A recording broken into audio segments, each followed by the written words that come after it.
নবী গো, বড় জ্বালাই বুকে। আপনারে সালাম দিতে পারি না শান্তি মতো। পাশ থেকে বেদাত বেদাত চিৎকার ওঠে। ইয়া নবী কইয়া ডাক দিলে কয় মুশরিক। মোস্তফা জানে রহমত নাকি পড়া যাইতো না, কয় এটা মানুষের বানানো দরুদ।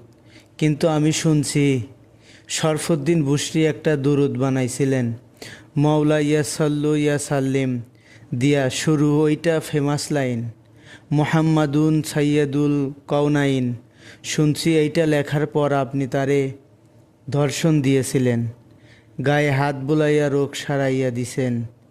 যাইবার কালে দিয়েছিলেন একখান চাদর, প্রেমের নিদর্শন। পাকিস্তানের খাজা সৌরবিত পুরা ৩০ পারা দুরুদ লেখা থইছে। তার এই সাধনা কি বৃথা তাইলে? এই প্রেমের কি কোনো দাম নাই আপনার কাছে? না থাকলে আরবি না পারা লোক কেমনে আরবিতে এই কাম করলো? কোথাও যেন একটা গোল পাইকা গেছে।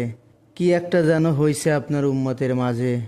কোনো এক চক্র যেন খুব গভীরভাবে তাগো বুক থাইকা আপনাকে সরাইতে মরিয়া হইয়া কাজ করতেছে শত বছর ধরে।